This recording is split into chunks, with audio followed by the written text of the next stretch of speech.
What's going on, everyone? Tanner Poppitt here at Madrost and Poppitt's Corner. And if you are looking for the best in physical media, make sure to go check out Bionic Records in Cypress, California. They have been in operation since 1988 and offer a wide variety of musical styles, whether it be punk, jazz, metal, rock, anything your heart desires. Go check out Bionic Records in Cypress, California. Go hit up Mike. Heck, tell him I sent you. Bionic Records, Cypress, California.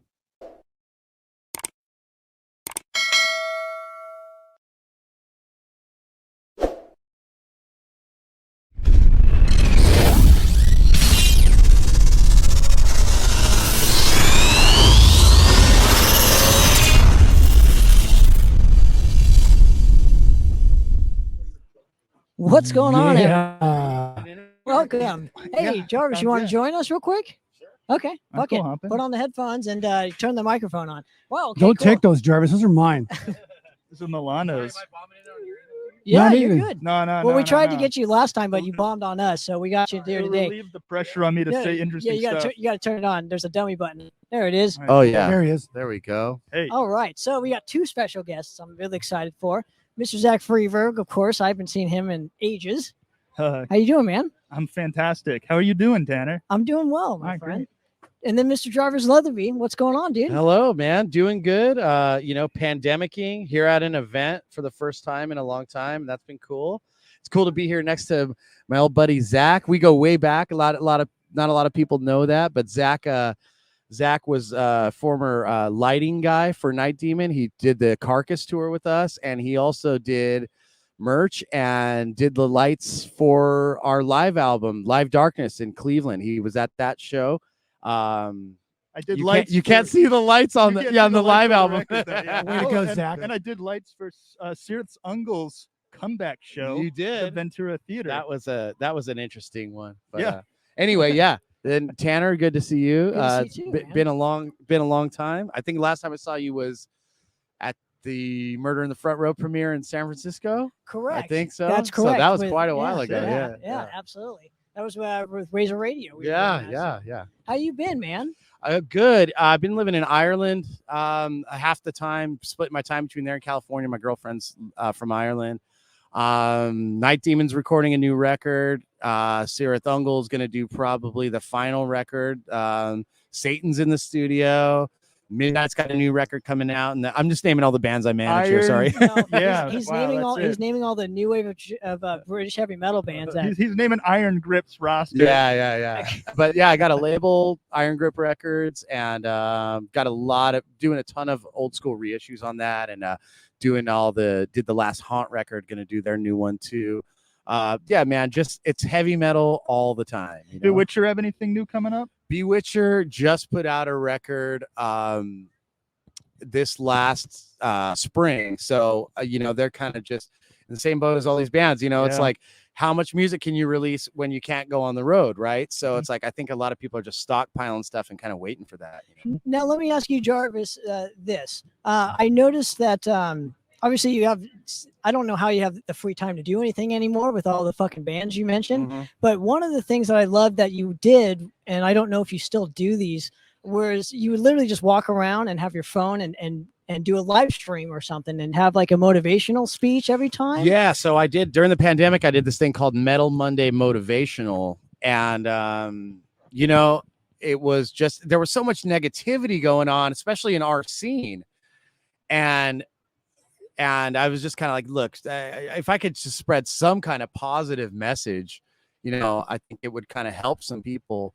And then I kind of just went through like, I hate people that, first of all, it's hard to tell people what to do. You probably shouldn't, but I would test things myself. So what I would do was like, kind of practice what I preach. So I would be like, hey, here's a good time management method. And I go, well, I'm going to experiment with this for a month, and here's my progress on video. Here's how it goes. And it works or it doesn't, or like, meditation, all kinds of crystal Twinkie shit. A lot of people liked it, but the funny thing is, like, I realize on social media these days, if you have a positive message, it's really hard to get some traction. Once you start talking shit about somebody, it's like flies on shit, like everybody is just like, it's it's something about, I guess that's why there's no nightly good news show. You know what I'm saying?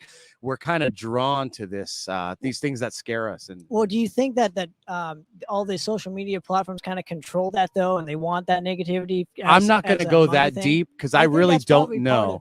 I'm sure it is. You're in a thrash band, so it's time. You're the guy who talks about stuff. That's like right. That, you know, like yeah. So that's, you know, I don't know enough to say I could conspiracy theorize about it and probably be right. But I just don't know enough to have an opinion about it. I just know that I see people engage in things, and I see what they engage in, and I see what they don't. You know. And let me ask you real quick before we get into the Morbid Eclipse venture here. Yes, with Night Demon, where are you guys at in terms of I guess a touring cycle? Because and with this in mind, because you guys toured so much, I kind of want to know what has kind of changed due to the pandemic with touring for you, for a band of your stature. So we've rescheduled tours about 3 times during the pandemic, but we never announced anything, which that was my goal because I saw the writing on the wall. I saw that things were going to be rescheduled. A lot of people didn't. I think a lot of promoters were trying to get pre-sales, you know, so they keep pushing things back and re-announcing. We just didn't want to do that because now it's like things happen so quickly. It's like you kind of always feel like I already went to that show, you know, right?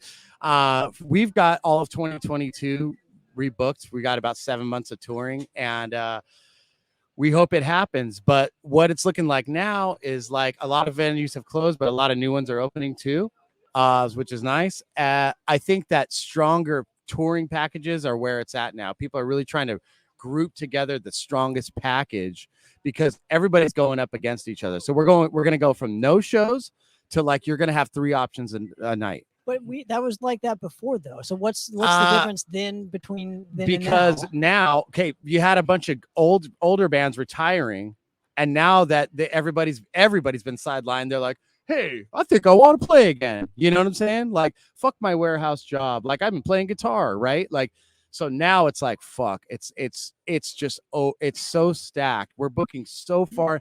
I'm booking summer 2023 right now. Holy shit. Yeah. For all the bands that you had mentioned? Yeah, for festivals and stuff like that. So it's is there an attendee a difference now? Is there going to be like everything's cut in half? I don't think that was talk, but like I don't think that venues can perform that way. Survive or whatever. I was in Germany last month and saw some of their first shows back, and there was vaccine and mask mandates and stuff. But once people are in, all that shit goes out the window. You can't police that stuff, even in Germany, man.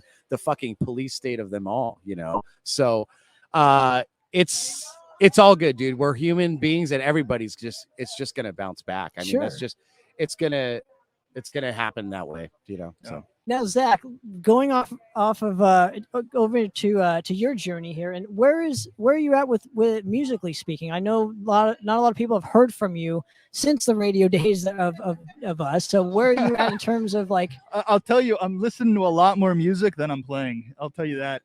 We were slowing down a little bit because of some health issues, the band members, right before the whole pandemic world took over. And as some people know, Andy Hicks is actually playing guitar in a band called Stygian Crowned, which has been getting a lot of great traction. Speaking of, pandemic impacting things, they had all kinds of awesome festivals booked overseas. Yeah, they did. Everything's been just kicked out. So they're doing a lot. They've got a new album about to come out.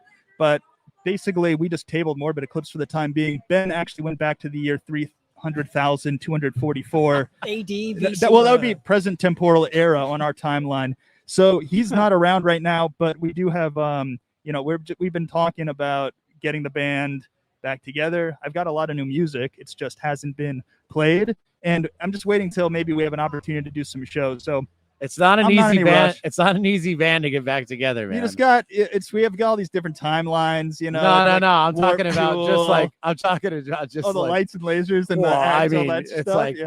Like, it was every show. We're like, okay, how many people can I get to wear a lab coat and be here? and I got to get, a high priestess out here to help us with the ritual and all that. I was thinking of coming back and doing Morbid Eclipse Light. I got my brain fried at the complex in Yeah, Glendale. Yeah. That was a loud show. That was fun. Yeah. But even before the pandemic, you Yeah. guys were kind of doing nothing. So like, what was happening even pre? Well, we did. We put an EP out, and it's just basically we weren't playing shows, we weren't promoting it, and then we just basically stopped. We just tabled it. That's all. Okay. Yeah. And also, my time has been consumed by my art career. Well, how is that going? Because are you doing more? What is it? Galleries and absolutely. So, just before the pandemic struck, I guess that's what we call it. This whole era, this whole weird, I call it the plague. The plague. I had my first international solo exhibit in the Philippines, and that was a solo exhibit with all new paintings. Also, we did a designer toy launch with that, and it was sold out the weekend. It actually sold out the day before the show opened. So it was just incredible going out to the Philippines, having that happen. And then following up on that, I just had a show at a gallery in LA, sold out. It's been real positive with the art stuff. I've got my first show in China happening right now. So that opens in November. I've got 8 paintings out in Shanghai. So I've just been spending basically all of my time that I can. I'm working on the artwork and painting and everything. Unlike an album, you guys know this, you need a lot of moving pieces to come together in order to do something with it. But you're a solo artist through and through. Well, yeah, always how it's been. You're always driving it, but at least with the artwork, I can see concept to execution without needing to turn any attention. No, I know what you mean. I know what you mean. Yeah. How much of that work gets picked up in other countries? So the art, it's really, this will be my second international show. So yeah, I was at the first gallery showing in LA. Oh yeah, that was my first solo. And then I never returned. I'm like that. I'm like the first album guy. Like, no, after Kill 'Em All, I was not a Zach. I'm more like no Life Till Leather. Kill 'Em All is too commercial for me. That's right. Yeah. No Dave Mustaine, no Metallica. Hey, but one thing, when we were on the road, 2016, Zach told me about this, this art thing, and I'm not gonna say I would never doubt the man, but like he was like, I'm gonna go for it. He's like, I'm just gonna fucking go for it. I'm gonna really do this, and he's done it. I think like he's done it. Like I gotta give it to him. Like he's committed to it, and life offers us a strange bargain. If you have a definite chief aim and you can focus on, we all want to do all these different things in our lives, but really if you can bring it down to one thing and really just with laser focus, you can, there may be some areas of your life that may suffer because of that, but a well-chosen passion that you sell at can cover a lot of fucking bases, and he's done that. Well, it's a good thing you point that out. I think that's all completely true. And also just seeing your laser focus when it comes to Night Demon and seeing what you were able to pull off. And there's a lot of people who are dreaming of the same thing.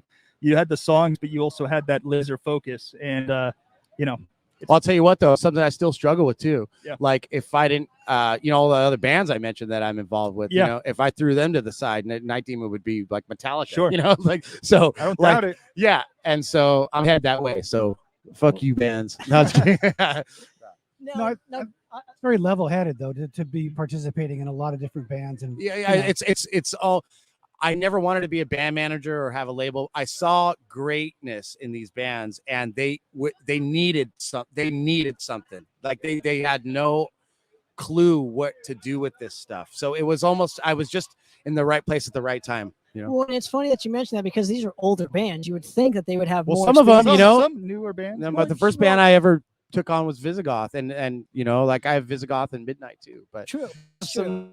But I feel the younger bands that I'm involved with are also legacy acts. I feel like they have their place in heavy metal history, and they've already secured it.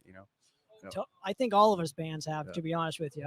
Now, one aspect with you, Jarvis, is I want to go back to your live record because I didn't really hear a whole lot of talk about it, and I'm just kind of curious. It was number 43 on the charts. Well, So oh, somebody was talking about it. He's calling me out right now. Somebody was talking about it. Yeah. But well, I'm just kind of curious how live really was that record. 80%. Okay. Yeah. Just overdubs. I was there. It looked completely live to me. Well, it sounds incredible, and I just Thank was you. just curious how much of that is true. Well, live. you know what we did was we did the Danzig thing. I went to the Misfits reunion shows when the first round, and we had the what it was. I bumped into you. Yeah. I bumped into you at the show. Dude, that's like so weird how things work. But like, so we're like, okay, hey, this cell phone thing is working pretty good. You know, put the cell phone in the pouch. Mhm. So we implemented the same thing in Cleveland or Pitt, but you know, there was fucking 800 people there. It's like but we really locked it down. We hired a bunch of house photographers. We have actually, we never did a live video. So we didn't allow any filming, any taping, any audio. We have 10 camera angles. We have the full show. So like we've fully edited it for one day that will come out. But like we put a lot of mics in the audience. We did a shit ton of prep. We even had a backup rig, like with double mic everything, you know, looked like one of those old Sabbath concerts, you know, like that's why I always sang with the two mics because one was going to recording, you know. So and we really just captured the room, and that's what was important, you know. And look, we went to a place where we have such a fucking rabid fan base, and a lot of people flew in from all over the world. We told people ahead of time this is for a live record, and we only have one shot, so that's why it's 80%. There's a couple things that I'm like, yeah, no, we got to fix that. It was hard because we did put so many mics in the room. There was shit that we couldn't fix because it's like there's just, what are you gonna do? Just duck the audience there? No, you know. And it's kind of cool that it's a triple fucking vinyl too. It's not a double live album; it's a triple live album, right? Yeah. So with all those resources, how long does it take to produce that album? You know, it just depends how much time you put into it. I mean, like the recording is one day, editing and everything else. I mean, we had a lot of touring going on, so it took us a while. I think we taped it early December of 2017, and it came out August of 2018. Peaked at number 43 on the charts. Awesome. And I appreciate you calling me out on my bullshit. But so let's talk about, because we're at the San Diego Metal Swap Meet right now, and I'm kind of curious how this year's been different for you personally, and what you're expecting later on when you specifically play, and then obviously you're vending here. So what are you guys expecting from this year's San Diego Metal Swap Meet that's different? Well, for me personally, we performed the last year that this event happened. They used to have one band. It was us. It was great. We made our shit look good. It sounded good. It was successful. They asked us to come back this year to do a signing session. So I'm expecting a Spinal Tap moment. You know, I mean, thank God for Germany, or I wouldn't have a career. But you know, it's California. It's like, oh, everybody knows. Oh, there's Jarvis. Like, yeah, I'm not even gonna say hi to him. You know, like so. But we're here to represent. It's the first time the band is there in 12 months physically. So like, it's pretty cool. We have a booth. We've got tons of merch. All the bands that I manage in my label, I've got shit over there. So I'm just and I've got shit for super cheap. We're doing like $15 t-shirts, like $10 tapes and CDs, and like cheap vinyl. And like, we just want people to have the shit. We're not here to compete, and like, you know, we're just here to add to it. But yeah, I ran into Zach, first guy I saw this morning. We got out of the car. Oh yeah, he's got much more experience here. He could probably shed a better light. Oh yeah, well, I mean, I've been vending at the San Diego Metal Swap Meet since the second year they did it. So the first time it was at the Queen Bee, you know, in North Park. I only missed, you know, just a couple of the years recently, and then obviously crazy pandemic stuff. But I'm back this year. The difference is previously I ran a distro. I released a bunch of records for bands and everything, so I always had a lot of my own stuff. I had a whole bunch of merchandise from doing trades. I've cleared a lot of that stuff out. So I'm actually moving a lot of stuff from my own personal records and collection that I just don't need anymore, don't want. So my loss is everyone else's gain. Yeah, just unloading it. But I unloaded like half my stuff to just vendors before it started. Really? People just started coming up, Are you taking serious? through. Yeah, people putting out like 15 records at a time.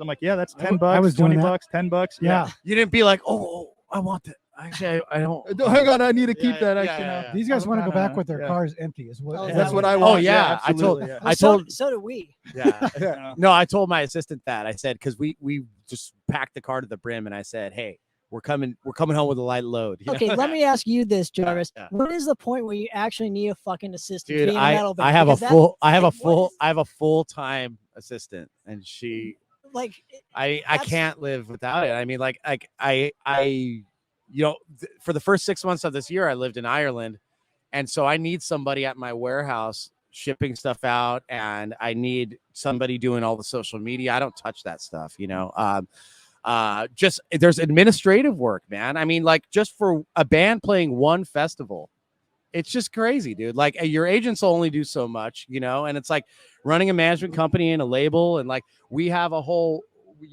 I've got a 2,500 square foot warehouse in Ventura, and like I've got headquarters for Night Demon and Sirathonga. We have a weekly podcast. I mean, like, it's like there's a lot of work to be done, man, and like I actually need more help. So like I'm looking. you're I'm like a looking. corporation almost. The We are Jarvis literally Corporation. a corporation. Yeah. If you Amazing. didn't have an assistant, how hard would this all? I wouldn't do it. Yeah. I couldn't. Like, I started on my own, and then